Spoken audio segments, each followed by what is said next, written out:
જામનગરના મહિલા કોર્પોરેટર સમજુબેન પારિયા અને તેમના પતિ દીપુ પારિયા કે જેમની સામે સિટી એજનેરે નોંધાવી છે પોલીસ ફરિયાદ। આરોપ છે ચેમ્બરમાં ઘૂસી ભાવેશ જાનીને 1 લાખનો હપ્તો માંગી ધમકી આપ્યાનો। આરોપી દીપુ પારિયા પોતે પણ કોર્પોરેટર રહી ચૂક્યા છે। સિટી એજનેર ભાવેશ જાનીના મતે દીપુ પારિયા તેમની ચેમ્બરમાં ઘૂસી આવ્યા અને શર્ટનો કોલર પકડી ઇમ્પેક્ટ ફીની ફાઇલ ક્લિયર કરવા માટેની ધમકી આપી। એટલું જ નહીં, મહિને 1 લાખનો હપ્તો પણ માંગ્યો। જો હપ્તો ન આપ્યો તો ખોટા કેસમાં ફસાવી દેવાની ધમકી આપી। હાલ તો જામનગર પોલીસે આ મામલે તપાસ શરૂ કરી છે।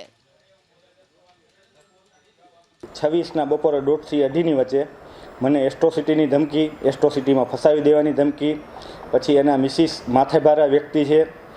એમાં ક્લિપમાં સાંભળશો તો એવું પણ સાંભળવા મળશે કે ભૂતપૂર્વ વોર્ડ નંબર 16ના કોર્પોરેટર હતા એના કરતાં પણ મારા મિસિસ માથાભારે છે, મરિયમબેન કરતાં પણ દીપુભાઈ પારિયાના મિસિસ એટલા માથાભારે છે કે તમને ગમે એ કેસમાં ફસાવી દેશે અને હું દીપુ છું, દીપુ આમ છે, આ રીતની ધમકી આપી, એક્સ્ટોર્શન, મારી નાખવાની ધમકી, આવી વિશેષ ધમકી આપી, ખંડણી માગવાની ધમકી, આવી ધમકી આપી કોઈ પણ અધિકારીને હાલે કોર્પોરેશનમાં કામ કરવું ખૂબ જ મુશ્કેલ છે।